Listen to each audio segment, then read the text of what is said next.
El portal informativo de Fundación para la Promoción del Altruismo, institución de asistencia privada, presenta El lado humano del periodismo, un servicio de anunciación, comunicación altruista, compromiso y servicio. Hola, ¿qué tal? ¿Cómo están todos ustedes? Me da mucho gusto saludarles. Esto es Anunciación TV y ahora vamos a aprender a vivir con diabetes, aquellos que lo tengan o a aquellos que son familia o amigos o compañero de camino de vida, esposo o esposa, hijo o hija de una persona con diabetes. Entonces, para hablar de este tema, para que las personas que tienen esta enfermedad no se identifiquen con la enfermedad, no vayan por la vida con bandera de tengo diabetes, no, soy diabético, sino que conserven su personalidad y toda la riqueza de lo que ellos son, de lo que saben, de lo que tienen, de lo que hacen, de lo que pueden dar a los demás, que no sea solamente el anuncio de la enfermedad, sino sea todo lo que ellos son. Para hablar de esto están Mariana Gómez Hoyos, gerente de comunicación de la Federación Mexicana de Diabetes, y José Guadalupe Ramales, una persona que ya aprendió a vivir con diabetes y que nos va a enseñar cómo él es beneficiario de la Federación Mexicana de Diabetes. ¿Cómo están, Mariana? José Guadalupe, buenos días. Muy bien. Pues muy bien, muy bien. Gracias. Sí. Pues es que vemos que ni las personas con discapacidad van por la vida como identificándose con su discapacidad y no con ellos mismos, ¿no? Entonces, cuando uno los trata y se relaciona con ellos, pues logra ver toda la complejidad de un ser humano, no solo la discapacidad. Ahora, cuando una persona tiene una enfermedad como puede ser la diabetes o que ya venció el cáncer, no puede ir por la vida pensando en que es un diabético o una persona sobreviviente del cáncer, en lugar de pensar quién es él mismo como ser humano, ¿no? Claro, de hecho, hace ratito platicábamos fuera del aire que incluso nosotros preferimos evitar el término diabético, porque es como anteponer nuestro padecimiento al estilo de vida que actualmente llevamos. Y quienes ya vivimos con el padecimiento hemos aprendido poco a poco a no utilizar la bandera, como bien dices, sino más bien a saber utilizar la información, ser selectivos en la información que percibimos y utilizar esa información para procurar nuestro estilo de vida, ser más saludables. Finalmente, primero somos personas y después somos personas que viven con diabetes, y simplemente tenemos que aprender poco a poco qué es lo que tenemos que hacer para mantenernos bien y en un estado de vida muy saludable. Así es, así es. Fíjese que desgraciadamente el paciente con diabetes se autoetiqueta con el nombre yo soy diabético, ¿sí? Y esto se da por la falta de información y conocimiento de la propia enfermedad. Entonces, cuando un paciente ya tiene cierta información y conocimiento del problema en el cual está viviendo, empieza a tomar otra actitud. Y esa actitud viene a ser más positiva para alcanzar una mejor calidad de vida. Así tiene que ser. ¿Qué acompaña a la diabetes psicológicamente, emocionalmente? ¿Alguna depresión, miedo? ¿Qué acompaña ante el anuncio primero? Es una frustración tremenda en el momento que a uno le diagnostican el problema de la diabetes. Y viene el enojo, viene la desesperación. ¿Y ahora qué hago? ¿Y ahora qué voy a hacer? Y lo único que se sabe en la comunidad de pacientes con diabetes es que es una enfermedad incurable, pero que me va a llevar a la muerte. Y lo único que sé es que voy a perder mi vista, que voy a perder la función de mis riñones, posiblemente me dé un infarto, posiblemente pierda alguna extremidad. Pero no es así. El paciente que tiene conocimiento, que sabe y que conoce el problema de la diabetes, que tiene una información bien formada sobre estas condiciones de vida que padecemos muchas personas con diabetes, tiene la oportunidad de tener una mejor calidad de vida, mucho mejor que cuando uno estaba sin esta condición. Por eso es bien importante la educación, la información, el apoyo, ¿sí?, sobre esta condición de vida. Porque sí, desgraciadamente, el paciente con diabetes nos falta mucho conocimiento. ¿Cuál es el proceso que hay que seguir, el idóneo? Una vez que el médico te dice tienes diabetes, ¿qué hay que hacer para aprender a vivir con diabetes? Sí, lo principal es empezar a trabajar en la aceptación. Aceptar esta condición de vida, porque esta enfermedad, este problema de salud, llegó y aquí se va a quedar a mi lado para todos los días de mi vida. Entonces yo la tengo que aceptar y empezar a buscar el apoyo, la información, el conocimiento. ¿sí? Yo soy un paciente que llegué al Hospital General de México hace muchos años. Ahora tengo un cargo como coordinador del programa de apoyo al paciente ambulatorio con diabetes mellitus y sus familiares. Es largo, pero tiene mucho que ver también la familia. De ahí, la Asociación Metropolitana de Diabetes me hizo el favor de arrimarme a la federación. En la federación me han dado herramientas, no nada más para mí, sino para llevarlas y dárselas a mis amigos, a mis compañeros, a la comunidad de pacientes con diabetes. Yo he conocido a muchos pacientes ahí en el Hospital General de México que ya llegan como si fueran unas personas desahuciadas, ya sentenciados a la muerte. Por no haberse cuidado. Por no tener la información, que es lo más importante. Si yo no tengo el conocimiento y la información adecuada de lo que es este problema de la diabetes, yo no voy a saber que estoy curándome. Claro, y como tú dices, si conoces la enfermedad, si sabes cuáles son los cuidados oportunos para mantenerse sano, vives más sano que muchas personas.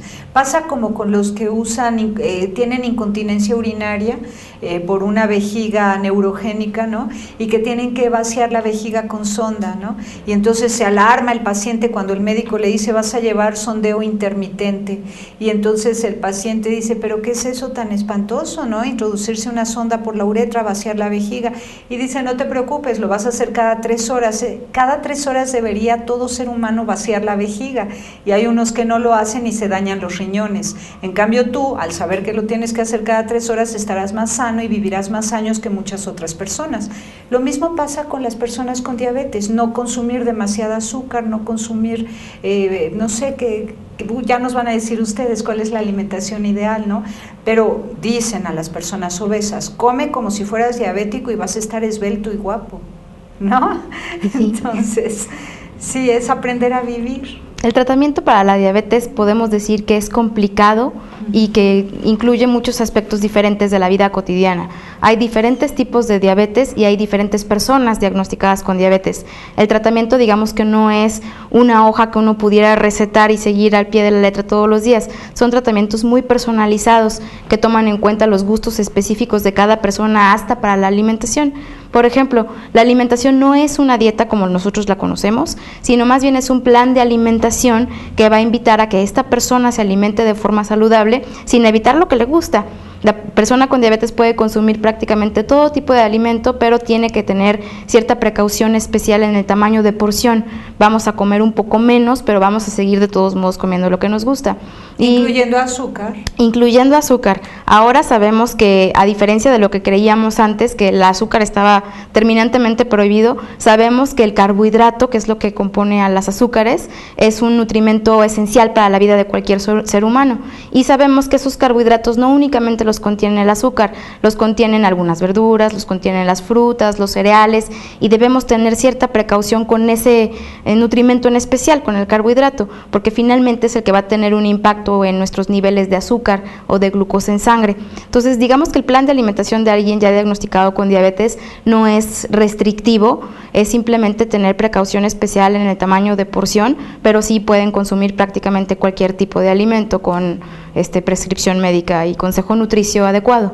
Otra cosa a la que hemos notado en personas con diabetes es que tienen miedo a contagiar, a transmitir hereditariamente, ¿no?, a sus hijos y nietos la tendencia a la diabetes, o cierta rabia porque papá o mamá no les dijeron que ellos tenían diabetes o nunca lo supieron y vivieron muy bien, ¿no? Porque a lo mejor afortunadamente no les gustaba consumir muchos carbohidratos y sin saber que tenían diabetes supieron mantenerse sanos y murieron de otra cosa, se les cayó el techo encima, por ejemplo, ¿no? Pero el hecho es que hay sí conflicto con la generación de arriba y temor y vergüenza y culpabilidad hacia la generación de abajo. ¿Cómo superas esto? Esto es bien importante que el paciente con diabetes lo asimile, ¿sí?, y lo vaya trabajando. Es un proceso que lo tiene que ir trabajando para llegar a la aceptación. Todo esto que acaba usted de decir es algo que al paciente con diabetes recién diagnosticado le pone una barrera que dilata mucho tiempo si no tiene la información adecuada para poderlo trabajar. Es una frustración, es un enojo, es un coraje, es una desesperación, ¿cómo es que a mí me dio esto? ¿Y qué va a pasar con mis hijos? Exacto, ¿qué va a pasar con mis hijos? ¿No? Entonces el paciente con diabetes, gracias a la información de ciertas instituciones, es como puede librar este obstáculo lo más pronto posible, porque si se queda ahí, ese paciente jamás va a tener una buena calidad de vida. Porque está lleno de rencor y de miedo, ¿no? Sí, y eso lo bloquea, y su organismo no puede aceptar tanto la alimentación, el medicamento, muchas cosas que el paciente con diabetes debe de procurar tener su organismo en aceptación, no lo puede tener porque está bloqueado, está tenso, está molesto. Entonces es importante la aceptación de esta condición de vida para empezarla a trabajar. Hay muchas herramientas especiales, ¿sí? La Federación Mexicana tiene a la mano de todo ser humano que padezca esta condición, ¿sí?, de acercarse y tener la información adecuada para poder hacer las cosas bien. ¿Les dan algún acompañamiento psicoterapéutico? Nosotros en la práctica hemos visto que quizás el pilar más importante en el cuidado de la diabetes es la información. Entre más información tenga alguien que ya fue diagnosticado con diabetes, va a poder hacerse cargo de su propio padecimiento. Más del 90% del control de la diabetes va a depender directamente del paciente. Entonces, nuestra primera tarea como Federación Mexicana de Diabetes es precisamente brindarles esta información. Nosotros nos encargamos de regir varias asociaciones que están distribuidas en diferentes puntos de la República Mexicana, y a través de estas asociaciones es que los pacientes reciben la información con cursos de capacitación que incluyen, entre otros, como bien mencionaste, la atención psicológica, el asesoramiento nutricio, la consulta médica a costos más reducidos, digamos que, pero nuestro eje central de trabajo es precisamente eso, es la información, darle al paciente estas herramientas para que pueda fortalecerse y pueda por sí mismo tomar el control de su padecimiento y después esparcir el conocimiento, como aquí trajimos un muy buen ejemplo. Sí, qué bueno, y que está ayudando a otros. Vamos a una pausa y de regreso nos platican un poco más sobre estas creencias que existen en torno a la diabetes, que es hereditario, que necesariamente todos los hijos de una persona con diabetes lo van a tener, que la gordura, que un susto te puede provocar diabetes, en fin, a lo mejor son verdad, pero no estoy bien informada y quiero que ustedes nos compartan. Volvemos.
Continuamos en Anunciación TV aprendiendo a vivir con diabetes y nos acompañan Mariana Gómez y José Guadalupe Ramales de la Federación Mexicana de Diabetes. Primero los mitos en torno a la diabetes, por favor. El primer mito, y quizás el más importante, es que la diabetes es una sentencia de muerte. Como platicábamos también hace rato, la diabetes ya no es una sentencia de muerte, ya existen adelantos, tratamientos, educación en diabetes, información nutricional que permite que todos quienes ya fuimos diagnosticados y que quienes sean diagnosticados en el futuro tengan una muy buena calidad de vida.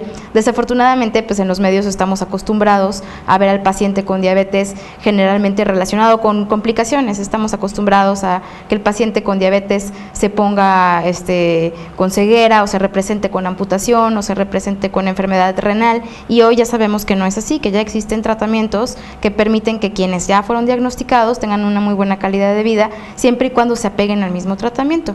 Es decir, entre más información tengan, les será más fácil recibir este tratamiento y podrán evitar esta sentencia de muerte que antes creíamos, ahora ya sabemos que no es así. Cuando pienso en una con diabetes, pienso en una persona que hace ejercicio, en una persona que se cuida mucho los pies, va al podólogo, se mantiene humectadas las piernas, entonces hay belleza en el cuerpo, hay cuidado y belleza en los pies, en las piernas. Es una persona que tiene una buena alimentación, una persona que tiene un horario, una disciplina, en fin, es así, ¿no? Así más o menos es lo que se le recomienda al paciente con diabetes cuando debuta como paciente con diabetes. Todas esas cosas son muy importantes que las lleve a cabo el paciente con diabetes. Pero ¿qué es lo que trae el paciente con diabetes recién diagnosticado? Lo que venimos hablando, ¿sí? Lo único que sabe es que un paciente con diabetes se va a morir, se va a quedar ciego, va a tener problemas en sus riñones, va a tener problemas en su corazón, en sus pies, pero no sabe que esta condición de vida nos da la oportunidad para autodisciplinarnos, ¿sí? Y tener una responsabilidad para el bienestar de mi cuerpo, ¿sí? El paciente que tiene el conocimiento bien de la diabetes se quita los mitos y las creencias que vienen relacionadas con este problema de salud. Tenemos el nopal, tenemos los test, tenemos muchas cosas que las industrias, los comercios nos están anunciando. Y también la Federación Mexicana de Diabetes promueve el consumo de estas infusiones y del nopal. Nosotros obviamente recibimos muchos comentarios de la gente que utilizan este tipo de suplementos. Nosotros los consideramos así, como tal, como un suplemento. No pensaríamos jamás en sustituir el uso de insulina, por ejemplo, que es el tratamiento farmacológico más recomendado para la diabetes. No pensaríamos jamás en sustituir a la insulina por utilizar nopal. Sugerimos a la gente, y la recomendación es así, es si van a usar tés, hierbas, nopal, infusiones, todas las terapias, orinoterapia, ozonoterapia, todas las terapias pueden utilizarlas bajo dos condiciones. La primera es no reemplazar el tratamiento médico tradicional por intentar utilizar uno de estas nuevas terapias o tratamientos anunciados, y dos, recibir el consentimiento del médico especialista. El médico especialista generalmente será abierto ante este tipo de pregunta que hace el paciente. Todos nos hemos preguntado si consumimos mucho nopal, ¿es verdad que se van a bajar los niveles de glucosa en sangre? La verdad es que sí va a haber cierto beneficio en el uso del nopal, en el uso de ciertos test, en el uso de ciertos suplementos, pero son eso, no dejan de ser eso, son claro, suplementos. Pero además hay que entender que una cosa es que reduzca el azúcar en la sangre y otra cosa es que tu nivel de insulina, que es una sustancia natural en el organismo, esté al nivel correcto. Entonces, no porque tengas menos azúcar quiere decir que tienes la suficiente cantidad de insulina, ¿o sí? No es así, no es así, como lo dice Marianita. Las cosas deben de ser bien informadas por un especialista que nos aclare bien las cosas para quitarnos de dudas o quitarnos cosas que no están relacionadas con lo que yo debo de atenderme, ¿sí? ¿La insulina para qué sirve? La insulina es una hormona que la generamos todo ser humano, ¿sí? En nuestro páncreas, en nuestro propio organismo. Esa insulina es la que mide, la que regula los niveles de glucosa en la sangre. En el momento que yo empiezo a comer, empieza a trabajar mi páncreas a producir la insulina para regular los carbohidratos de la alimentación que yo estoy ingiriendo. Y tiene un trabajo el páncreas en ese instante de 5 o 10 minutos que me protege a la hora de las comidas. pero después mi páncreas está produciendo una insulina que se llama insulina basal, que es la que me mantiene regulando mis niveles de glucosa. Toda esa información nos hace falta como pacientes con diabetes. Y eso es lo que muchas veces se forman unos mitos, se vuelven unas creencias equivocadas, y el paciente con diabetes nunca va a llegar a la aceptación, ¿sí? La insulina... Sí, no va a llegar a la aceptación si no están ustedes aquí para informar, ¿no? Pero afortunadamente están aquí. Y este programa se está transmitiendo en vivo en este momento y queda en reproducción permanente para que ustedes mismos la puedan enviar a quien corresponda. Cualquier paciente nuevo que se entere que tiene diabetes puede ver este programa y entonces informarse de todo lo que necesita saber para salir adelante, ¿no? ¿Qué más? ¿Cuáles son otros mitos que hay en torno? Los mitos también, la alimentación, ¿sí? La alimentación... Que no puedes nada de azúcar, exactamente, es un mito. que ya no puede nada, pero como lo estás diciendo otra vez, Marianita, ¿sí? La ciencia, las organizaciones que están buscando más información reciente para que el paciente la tenga a la mano y pueda tomar una decisión para entender su problema y aceptarlo, están a la mano. Hay muchas cosas. ¿Por qué sí se puede comer azúcar? Porque el paciente con diabetes necesita los carbohidratos, necesita las grasas, necesita las proteínas, todo lo necesita, nada más que lo necesita ya con cierta medida, con cierta restricción, en beneficio de su organismo, en beneficio de su propio problema que está viviendo. ¿Necesita comer 5 veces al día en lugar de 3? Depende, es muy personalizado. Cada persona, de acuerdo con su complexión, su edad, el nivel de actividad física que realiza durante el día, necesita cierto número de kilocalorías y de carbohidratos y de otros nutrimentos.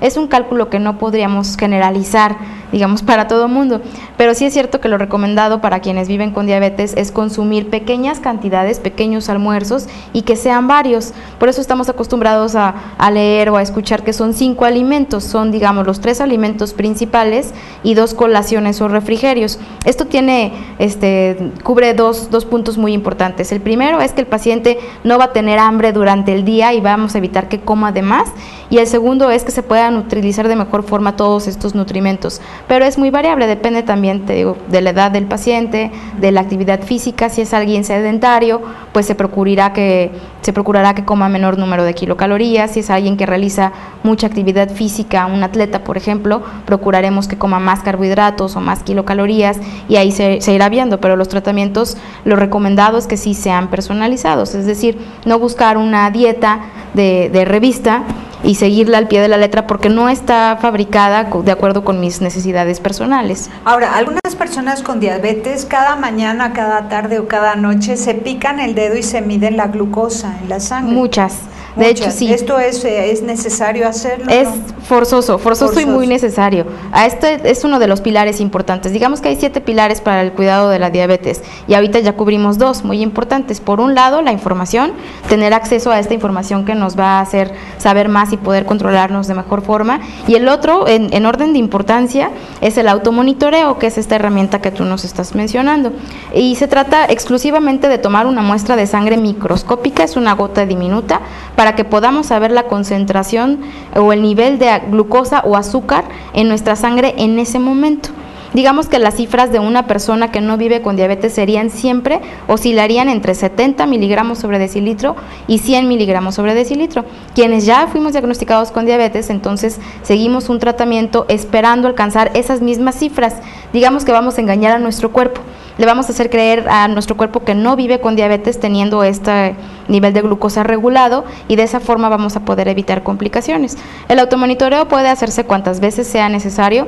En la federación procuramos decirles a los pacientes que entre más veces lo hagan mejor, porque van a poder hacer una gráfica o un resumen viendo los números de cómo ha estado su glucosa en días enteros, si es necesario. Y lo relacionan con lo que han consumido, claro, de alimentos. Lo pueden relacionar entonces con los alimentos que consumieron. Ellos pueden aprender qué alimentos hicieron que subiera ese nivel de glucosa en sangre, pueden ver en los días que están enfermos qué tanto se elevó, y así poco a poco ellos van aprendiendo a tomar decisiones. Incluso identifican las sensaciones del cuerpo, ¿no? Entonces, con razón me siento cansado, con razón veo borroso, con razón, ¿no? Entonces van identificando y ya cada vez será que se tomen menos la muestra. A lo mejor al principio lo hacen de manera obsesiva, llevan muy puntualmente su gráfica, hasta que aprenden a conocer su cuerpo, a sentir su cuerpo, ¿no?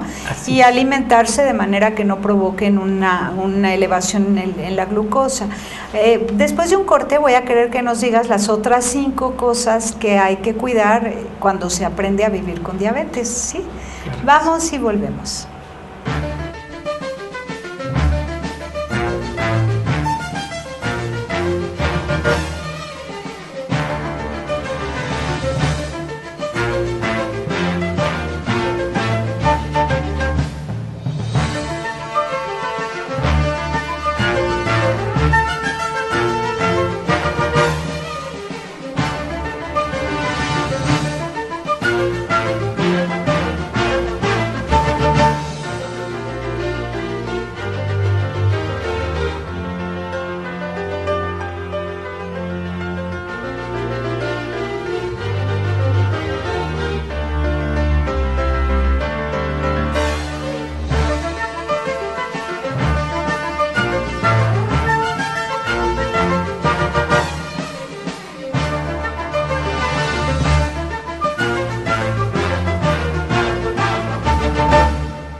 Continuamos aprendiendo a vivir con diabetes. Hay 2 conductas que ya mencionamos, la buena nutrición y el automonitoreo picándose el dedo para ver el nivel de glucosa en la sangre.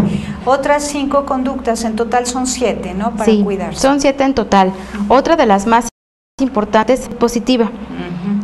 Aun cuando sabemos que no es cierto que si uno se enoja le puede dar diabetes, lo cierto es que ahora conocemos que hay ciertas hormonas que sí se disparan cuando hacemos un coraje, cuando nos asustamos y demás, y que esas hormonas en ocasiones sí pueden hacer que la glucosa en sangre se eleve un poco. O sea, ¿la adrenalina puede provocar? La adrenalina es efectivamente una hormona que tiene un efecto totalmente contrario al de la insulina, para resumirlo, y que sea sencillo. Entonces sí, si una persona ya vive con diabetes y aún no ha sido diagnosticada por ejemplo, si recibe un susto puede coincidir. Ya él, por ejemplo, que fue diagnosticado tardíamente, ya vivía con diabetes, nunca le habían dado el diagnóstico formal, tuvo un susto muy fuerte y él creyó que su diagnóstico había sido por un susto, que su nivel de glucosa era por un susto. Que era temporal. Sí, pero no, sí que era temporal. Sí se elevó el nivel de glucosa en sangre por esta hormona que se disparó, por la adrenalina, que tiene efecto contrario a la insulina, pero el diagnóstico no fue per se por el susto como tal. Entonces la actitud positiva nos va a ayudar en muchísimas cosas. La primera es que nos va a motivar para que busquemos más información, para que leamos más sobre nuestro estilo de vida y padecimiento, para que informemos a la comunidad que vivimos con diabetes en caso de que necesitáramos ayuda, y nos va a ayudar a tener un mejor control. Una persona, pues es igual que en el trabajo. La persona que vive feliz, que trabaja feliz, pues seguramente tendrá una vida más productiva, estará más contento en su trabajo. Lo mismo pasa con la diabetes. Si tenemos una actitud positiva, podremos informarnos más sobre complicaciones, por ejemplo, y podremos realizar actividades y seguir nuestro tratamiento de forma tal que las podamos evitar. ¿Otra conducta? Otra conducta que nos puede llevar a alcanzar una mejor calidad de vida es dedicarnos nuestro tiempo. ¿Sí? Mi tiempo es bien importante para que yo conozca mi organismo, mi cuerpo. ¿Qué es lo que pasa en el momento que yo como? ¿Qué es lo que pasa en el momento que yo me estreso? ¿Qué es lo que pasa en el momento que yo hago mi ejercicio? Todo esto tiene mucho que ver. Por eso es bien importante que el paciente con diabetes conozca su enfermedad y empiece a tomar los puntos más importantes para alcanzar una mejor calidad de vida. Esto a veces al paciente se nos hace difícil. ¿Por qué? Porque es algo desconocido para nosotros.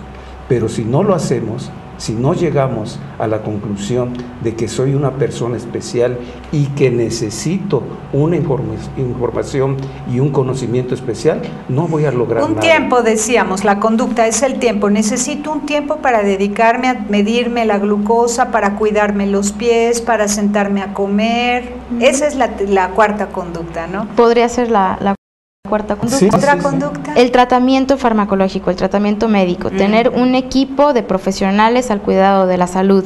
La sugerencia que nosotros hacemos es que no sea un solo médico, tiene que ser un equipo multidisciplinario. ¿Cuáles son las especialidades? Diversos especialistas conforman estos equipos, pero casi siempre es un endocrinólogo, que son especialistas o en problemas tiroideos o en diabetes. Tendríamos que buscar un endocrinólogo especialista en diabetes, puede ser también un médico internista, pero además de ellos necesitamos formar nuestro equipo. Digamos que el ABC de nuestro equipo sería un licenciado en nutrición para que haga el diseño de nuestro plan de alimentación de acuerdo a necesidades muy personales, sería un licenciado en psicología, porque el paciente con diabetes necesita adaptación psicosocial. Digamos que el diagnóstico es un duelo, es un tipo de duelo. Necesitamos poder vencer estas etapas en la vida para poder seguir a la siguiente etapa, ¿no?, que sería el tratamiento como tal. Necesitamos frecuentemente un oftalmólogo. Las complicaciones más frecuentes de la diabetes mal controlada son en los ojos, en los riñones, y necesitamos en nuestro equipo tener este tipo de especialistas. Sabemos, como federación conocemos, que no todas las personas tienen acceso a diversos especialistas y que no pueden con frecuencia formar un equipo multidisciplinario, pero también sabemos que ya se están haciendo esfuerzos importantes en la Secretaría de Salud y en las instituciones de gobierno para que se puedan conformar estos equipos como tal. El educador en diabetes también es una pieza clave de este equipo multidisciplinario. Como usted, que es educador, ¿verdad?, en diabetes. Soy formador en pacientes con diabetes, ¿sí? Esto me da ¿cómo le diré? No la garantía, pero sí la satisfacción de poder compartir mis conocimientos como paciente y como persona que ya tengo las herramientas para poderle decir a mi compañero, a mi amigo, ¿sí?, qué es lo que puede hacer. Claro, ya aprendió a vivir y ahora les enseña a otros. Exactamente. ¿Cuál es la sexta conducta que hay que tener? Bueno, ahí está algo bien importante, ¿sí? En los ejercicios. Los ejercicios. El paciente con diabetes, cuando es diagnosticado, es una barrera que le ponen. Dice, no, yo no voy a hacer esto. No estoy impuesto a hacerlo, ¿sí? Pero es algo importante que el paciente con diabetes debe de empezarlo a manejar. Ejercicio físico, caminatas, ¿sí? Dicen, yo hago mucho ejercicio, yo voy por el pan, voy por los niños, hago esto, lavo, plancho, barro, todo, pero eso no es, ¿sí? El paciente con diabetes, como hablamos hace un ratito, debe dedicarse un tiempo para él, para su cuerpo, para su problema que está viviendo, ¿sí? Yo voy a caminar 15, 20 minutos, pero exclusivamente enfocados a mi bienestar de mi organismo, ¿sí? Este ejercicio me va a ayudar a que mi cuerpo se vaya adaptando a controlar mejor mis niveles de glucosa. Si yo tengo unos niveles de glucosa que todavía me están causando un daño, ¿sí? Puedo salir a caminar y esos niveles de glucosa me van a ayudar a estabilizar mi problema de salud, mi organismo, mi estado emocional, todo me va a ayudar para tener un mejor compuesto sobre mi problema de la diabetes. Muy bien. Sí. Séptima actitud. La adaptación psicosocial como tal. La adaptación psicosocial, como platicábamos hace unos segunditos, la diabetes tiene que ver mucho con un duelo. El paciente recién diagnosticado va a tener el duelo como tal, va a tener una etapa de negación, va a tener una etapa en la que va a preguntarse por qué él fue diagnosticado, qué hizo para merecer el diagnóstico, qué va a pasar con su familia, como también platicábamos hace unos minutos. La adaptación psicosocial es quizás también uno de los puntos más importantes, uno de los pilares más importantes. El paciente que no ha logrado vencer su fase de negación difícilmente se acercará a un buen especialista y mucho más complicado será que siga un tratamiento al pie de la letra. Es un paciente que no se acepta diagnosticado como tal, que no ha logrado llegar a la aceptación, como nos mencionan ahorita, ¿no? Entonces la adaptación psicosocial tiene que ser importante, tiene que ser cubierta, tiene que ser atendida de forma eficaz. Ahora vemos que hay grupos de apoyo o de ayuda mutua, hay grupos como en el que participa el señor José, grupos donde participan personas también diagnosticadas con diabetes que se motivan entre sí y juntos van logrando vencer estas barreras para poder tomar el control poco a poco de su diabetes. Ahora, las personas con diabetes, decimos, tienen miedo a heredar a los hijos esta enfermedad. ¿Cómo lo superan? Por un lado tienen un poco de razón. Digamos que la diabetes, hay diferentes tipos de diabetes. Ahorita vamos a hablar brevemente de los dos principales. La diabetes tipo 1, el origen aún desconocemos por qué es, no sabemos cuál es la causa principal, pero sí sabemos que tiene que ver genética y tiene que ver el sistema autoinmune. El propio cuerpo se confunde y empieza a atacar células que producen insulina y ocasionan diabetes, niveles elevados de glucosa en sangre. Este tipo de diabetes sí es hereditario, en porcentajes menores, 12% si es el papá quien fue diagnosticado y hasta 5% si es la mamá quien fue diagnosticada, pero sí hay un factor hereditario importante. En el caso de la diabetes tipo 2, que es la que da generalmente a personas de edad más avanzada, a partir de los 30 años, la diabetes tipo 2 es 50% hereditario, el 50% de probabilidad de ser heredado a los hijos si son familiares de primer grado. Si son papá o mamá diagnosticado con diabetes o abuelos diagnosticados con diabetes, hay 50% de probabilidades de que el hijo tenga diabetes. Entonces, ¿qué podemos hacer? Esos son factores de riesgo que no podemos modificar. Hay unos que sí podemos modificar. Sí podemos modificar la alimentación, sí podemos dejar de fumar, sí podemos hacer ejercicio, podemos hacer muchas cosas. La herencia, pues no la podemos evitar. Claro.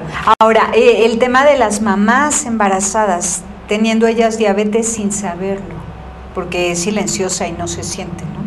Sí. ¿Qué pasa? Porque pueden nacer los bebés con parálisis cerebral. ¿Hay manera de impedir qué tratamiento debe tener la mujer embarazada? Sí, exactamente. Esta es la diabetes tipo gestacional. La diabetes tipo gestacional se da en las mujercitas en el momento de su embarazo. Pero si esta personita llega a tener su embarazo con una obesidad, un sobrepeso, con antecedentes familiares, ¿sí? Y aparte de eso, con una alimentación alta en azúcares, almidones, ¿sí? Y grasas, ¿sí? Todo esto va a complementar que se le pueda desarrollar su diabetes, ¿sí? La diabetes mellitus. Entonces, es bien importante el conocimiento en las personas, también las mujercitas, sobre esta diabetes gestacional. Pueden tener ese problema de contraer la diabetes. Y se puede controlar el embarazo y evitar que el bebé nazca con parálisis cerebral. Sí, la diabetes gestacional es la que aparece únicamente durante el embarazo. Al finalizar el embarazo, este tipo de diabetes desaparece. Pero ya al aparecer nos habla de varias cosas. Uno, seguramente la mamá tenía ya sobrepeso y otros factores de riesgo para el desarrollo de diabetes. Entonces, si no se cuida después de que el bebé nace, seguramente desarrollará diabetes y el bebé es propenso a desarrollar diabetes en edad adulta. Y antes de ello, el bebé es propenso a nacer con parálisis Con cerebral. con distintos tipos de malformaciones. hipoxia. Digamos que lo más común es que sean bebés macrosómicos, que quiere decir que son muy grandes.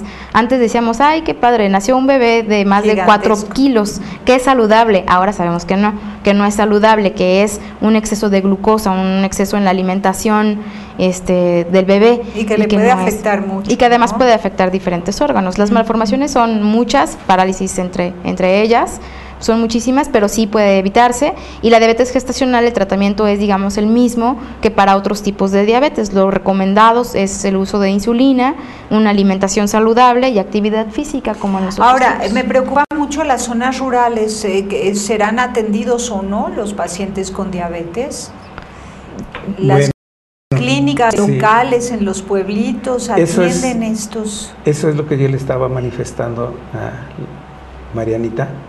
Yo, gracias a la Federación Mexicana de Diabetes que me está apoyando, ¿sí?, que me apoyó y que me está apoyando, estoy llevando un curso que se llama Tomando el control de mi diabetes en el paciente con diabetes. Y yo estoy trabajando la zona rural, la zona metropolitana. Estoy en Texcoco, estoy en Valle de Chalco, estoy en Ciudad Neza también, ahí trabajando en centros de salud, en comunidades religiosas. Y la Federación Mexicana de Diabetes, a través de los educadores en este tema como usted, ¿proveen de la insulina y la tecnología para su aplicación? No, desafortunadamente no. El tratamiento para la diabetes es muy costoso. ¿Y el seguro muy popular elevado, lo cubre? Cubren algunas cosas, IMSS y Seguro Popular proveen las insulinas, no toda la variedad de insulinas que conocemos, son solo 2 tipos de insulinas, proveen los fármacos, pero no toda la variedad de fármacos que hay, proveen, digamos, las herramientas necesarias para que el paciente se encuentre bien, eso sí lo proveen, pero aún sigue quedando, falta todavía mucha educación en diabetes. Y de todas formas, entonces, el primer paso cuando a alguien lo diagnostican con diabetes es acercarse a la Federación Mexicana de Diabetes. Ustedes les dan la formación y la vinculación con los organismos de gobierno que proveen de estos medicamentos, de la maquinita, de las jeringas y todo lo necesario. Así es. Pues muchísimas gracias por haber estado acá, de verdad, qué bonito tenerlos a ustedes como testigos. Los dos tienen diabetes, sí, ¿verdad? Los dos. Entonces, vivos de que se puede seguir siendo quien es, aún con diabetes, y no aniquilar su personalidad disfrazados de diabetes, ¿no? Sino más bien son personas completas, trabajadoras, haciendo su vida familiar, su vida comunitaria, sirviendo a México, y además tienen diabetes, además, ¿no? Pues muchísimas gracias. Gracias a ustedes por la invitación. Pásela bien haciendo el bien. Hasta la próxima. Sí hay soluciones. Aquí, en el portal informativo de Fundación para la Promoción del Altruismo, Institución de Asistencia Privada. El lado humano del periodismo. Un servicio de anunciación, comunicación altruista. Participa en Facebook. En todo México somos hermanos. Y síguenos en Twitter. @Todo México Somos.